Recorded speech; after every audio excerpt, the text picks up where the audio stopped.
9월 15일 화요일 창세기 45장 1절로 15절 말씀.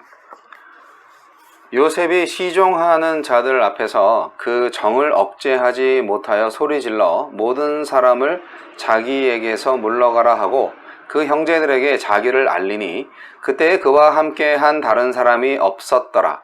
요셉이 큰 소리로 우니 애굽 사람에게 들리며 바로의 궁중에 들리더라. 요셉이 그 형들에게 이르되 나는 요셉이라. 내 아버지께서 아직 살아계시니이까. 형들이 그 앞에서 놀라서 대답하지 못하더라. 요셉이 형들에게 이르되 내게로 가까이 오소서. 그들이 가까이 가니 이르되 나는 당신들의 아우 요셉이니 당신들이 애굽의 판자라. 당신들이 나를 이곳에 팔았다고 해서 근심하지 마소서. 한탄하지 마소서. 하나님이 생명을 구원하시려고 나를 당신들보다 먼저 보내셨나이다. 이 땅에 2년 동안 흉년이 들었으나 아직 5년은 밭갈이도 못하고 추수도 못할지라. 하나님이 큰 구원으로 당신들의 생명을 보존하고 당신들의 후손을 세상에 두시려고 나를 당신들보다 먼저 보내셨나니 그런즉 나를 이리로 보내신 이는 당신들이 아니요 하나님이시라. 하나님이 나를 바로에게 아버지로 삼으시고 그 온 집의 주로 삼으시며 애굽 온 땅의 통치자로 삼으셨나이다. 당신들은 속히 아버지께로 올라가서 아뢰기를 아버지의 아들 요셉의 말에 하나님이 나를 애굽 전국의 주로 세우셨으니 지체 말고 내게로 내려오사 아버지의 아들들과 아버지의 손자들과 아버지의 양과 소와 모든 소유가 고센 땅에 머물며 나와 가깝게 하소서. 흉년이 아직 5해가 있으니 내가 거기서 아버지를 봉양하리이다. 아버지와 아버지의 가족과 아버지께 속한 모든 사람에게 부족함이 없도록 하겠나이다 하더라고 전하소서. 당신들의 눈과 내 아우 베냐민의 눈이 보는 바 당신들에게 이 말을 하는 것은 내 입이라. 당신들은 내가 애굽에서 누리는 영화와 당신들이 본 모든 것을 다 내 아버지께 아뢰고 속히 모시고 내려오소서 하며 자기 아우 베냐민의 목을 안고 우니 베냐민도 요셉의 목을 안고 우니라. 요셉이 또 형들과 입맞추며 안고 우니 형들이 그제서야 요셉과 말하니라. 화해의 입맞춤. 42장부터 이어온 시험이 절정에 이릅니다. 요셉은 베냐민을 보호하려는 형들의 진심을 알고 자신의 정체를 드러냅니다. 이에 형제들이 화해와 사랑의 입맞춤을 나눕니다. 매일 성경 해설을 읽어드리겠습니다. 하나님은 어떤 분이십니까? 모든 일을 합력하여 선을 이루십니다. 요셉에게 닥친 감당할 수 없는 고난과 억울한 일들도 결국 구원을 이루시는 하나님의 큰 그림이었습니다. 하나님은 요셉이 이해할 수 없는 고난 앞에서 원망만 하거나 무기력하거나 두려워 숨지 않도록 도우셨습니다. 그리고 늘 주님만 의지하며 분투하는 요셉과 함께 하시고 그를 형통케 하셨습니다. 주님은 이제 그를 통해 야곱 족속을 구원하실 것입니다. 믿기지 않는 고난을 더 큰 믿음으로 헤쳐나갈 때 하나님은 믿음의 분투를 승리로 이끄시며 놀라운 은혜로 답하십니다. 나에게 주시는 교훈은 무엇입니까?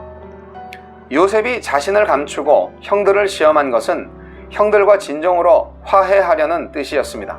형들이 진심을 확신하지 못한 채 섣부르게 용서하고 화해한다면 아마도 마음 한편에 형들에 대한 의심을 간직하며 살았을지 모릅니다. 형들도 마찬가지로 요셉의 용서를 확신하지 못하고 늘 두려움을 품고 살 것입니다. 그래서 요셉은 자신을 당신들이 애굽의 판자라 소개하여 그들의 숨은 죄악을 그대로 드러냅니다.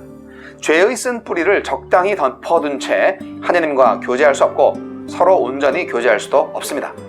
우리에게는 누구나 기억하고 싶지 않은 과거나 건드리고 싶지 않은 상처를 덮어두려는 마음이 있습니다.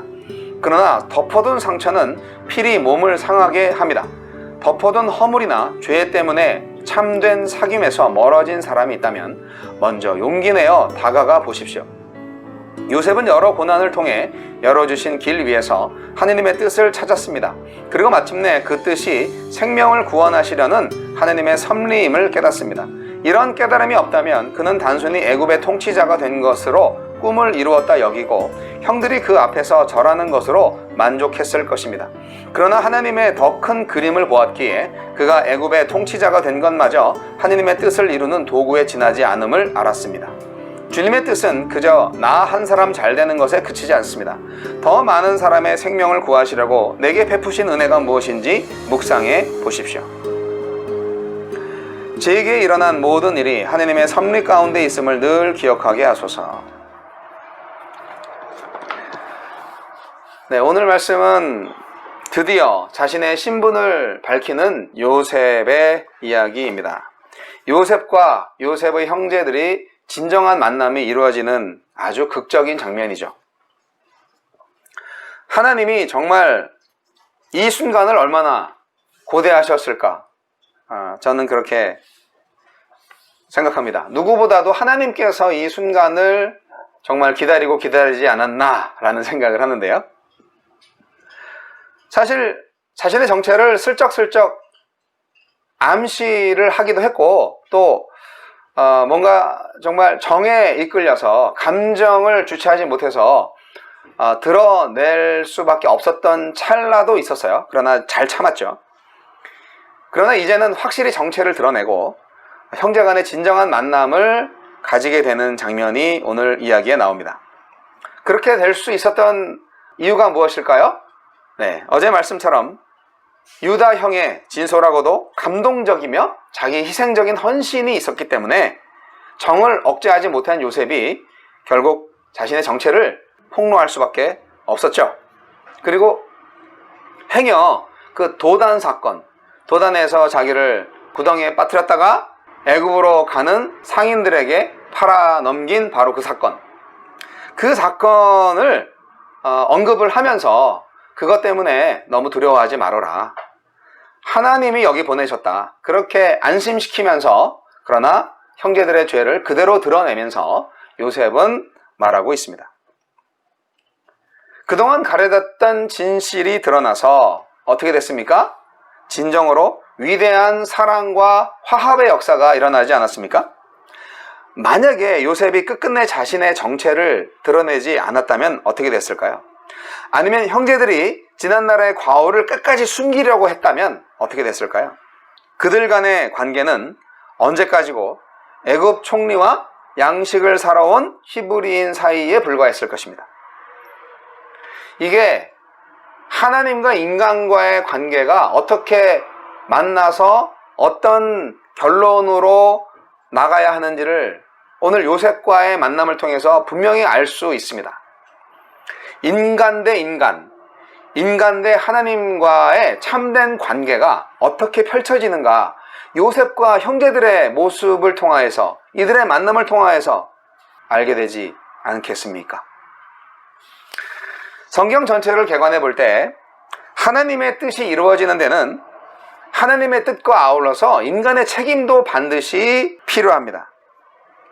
최종적으로 하나님은 이런저런 여러 가지의 구원의 행위를 보여주셨는데 거기에 대해서 인간이 어떻게 반응하느냐, 어떻게 순종하느냐에 따라서, 어떻게 책임을 다하느냐에 따라서 그 결과가 구원이 될 수도 있고 멸망이 될 수도 있는 것이죠. 그래서 하나님의 의지와 인간의 책임은 상호 보완적입니다. 하나님의 은혜가 아무리 많이 내려와도 인간이 순종하지 않고 책임을 다하지 못하면 구원은 이루어지지 않습니다. 인간은 행동 하나하나에 인간 자신의 의지와 결정이 담겨 있습니다. 그래서 그 결과에 대한 책임을 인간이 먼저 져야죠. 그런데요, 그렇다고 하나님이 인간을 그냥 내버려두고 너 알아서 잘 해봐라는 게 아니고요. 요셉을 통한 하나님의 섭리를 보시면 알겠지만 인간의 모든 행위와 그 결정 위에 사실 하나님의 의지와 결정이 강하게 역사하고 있는 것입니다. 그렇기 때문에 우리는 눈에 보이는 인간의 행위와 결과에만 너무 우리의 관심을 쏟아서는 안 됩니다. 배후에서 역사하시는 하나님의 크신 섭리를 바라볼 수 있어야 하는 것이죠. 이러한 사실을 바로 인식한다면 우리 인간은 결코 하나님의 법도에서 어긋나는 길을 가지 않을 것입니다.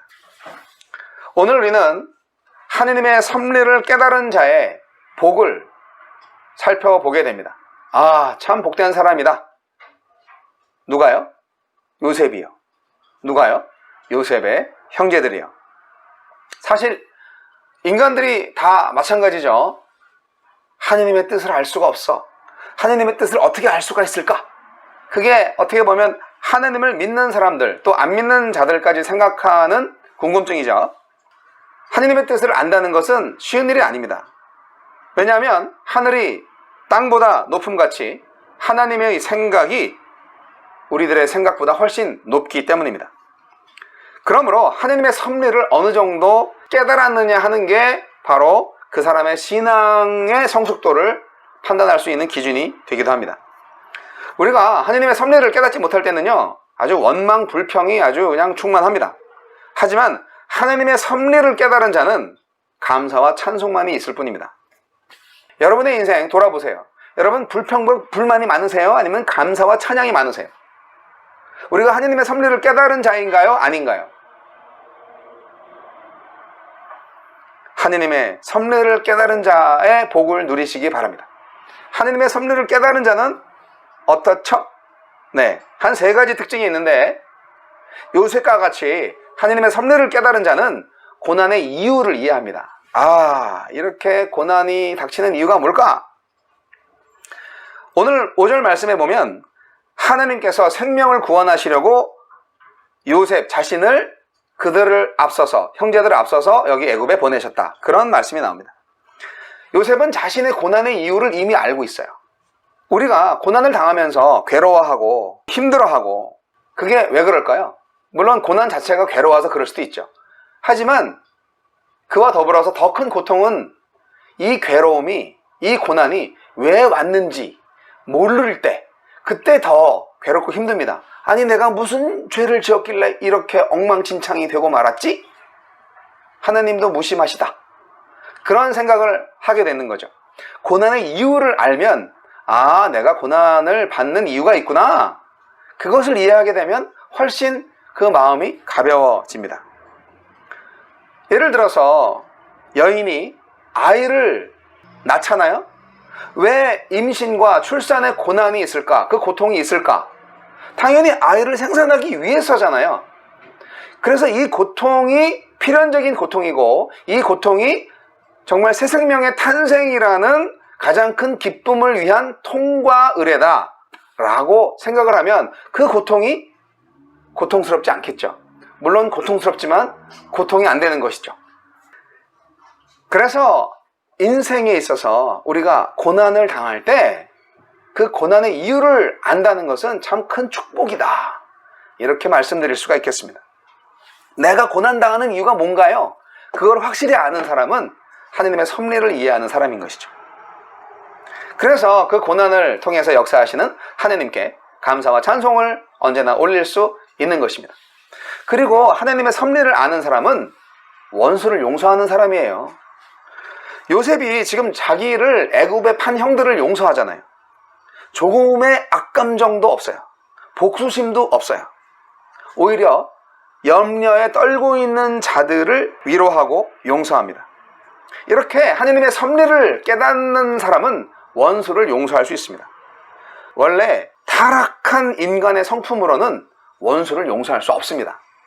하지만 하나님의 성품을 덧입고 영의 눈을 떠서 하나님의 섭리를 깨달은 신령한 사람은 원수를 용서합니다. 성경엔 그런 사람이 있죠. 스데반은 돌에 맞아 죽어가면서도 예수님처럼 기도했어요. 저들은 저들의 죄를 알지 못한다고, 저들을 용서해달라고. 돌 던진 자들, 자기를 죽이는 자들을 용서해달라고 기도했어요. 그것은 정말 하나님이 하신 겁니다. 하나님의 성령이 충만히 역사한 가운데에서 깨달음을 주신 거죠. 하나님께서 자신의 순교를 기뻐하시고, 그래서 그 순교를 통하여서 더 큰 구원과 복음의 역사를 이루시는 하나님의 그 섭리를 깨달았기 때문에 스데반은 그렇게 기쁘게 죽어가면서 용서를 할 수 있었다는 것이죠. 사도 바울도 자신을 배신했던 사람들 용서합니다. 사도 바울 역시 하나님의 섭리를 깊이 깨달았기 때문에 같이 사역을 하다가 배신 때리고 간 사람들, 그들을 다 용서합니다. 어떻게 그럴 수가 있을까요? 하나님의 섭리를 깊이 깨달았기 때문입니다. 저와 여러분은 정말 나를 괴롭게 하고 나에게 많은 고통을 준 사람들을 지금 용서하고 살고 있습니까? 아니면 도저히 용서하고 싶은 마음이 안 일어나기 때문에 아직도 고통 속에 계십니까? 하느님의 깊은 섭리를 바라보시기 바랍니다.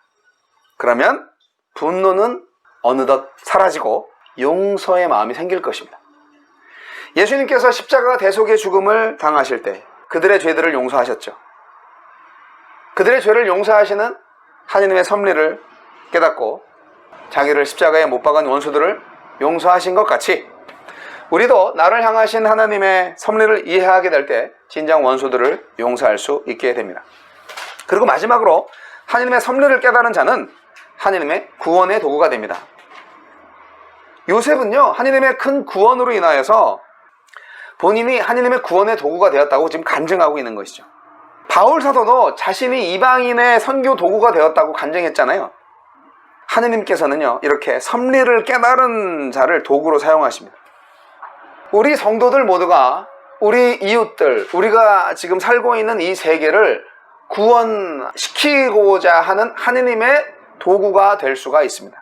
이미 그렇게 부르심을 받았습니다. 우리가 아직 순종을 안 해서 그렇죠.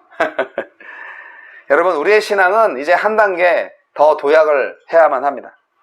그러기 위해서 우리는 하느님의 오묘한 섭리를 잘 깨닫고 순간순간마다 닥쳐오는 고난에 민감하게 긍정적으로 반응하셔서 하나님의 섭리에 잘 맞춰진 인생을 살아야만 합니다. 그러면 이제 어떻게 됩니까? 내가 당한 지난날의 고난도 깨닫고 그 이유를 깨닫는 거죠. 그리고 그로 인해서 나를 괴롭히는 자들도 용서하고 내 자신이 하나님의 구원의 도구가 되어 하나님께 어떠한 상황 가운데서도 감사와 찬양을 올려드리는 기쁜 인생이 될 수 있는 거죠. 그것이 바로 메릴랜드 성교교회, 그리고 이 메시지를 전해 듣는 모든 사람들의 복된 삶이 될 것입니다.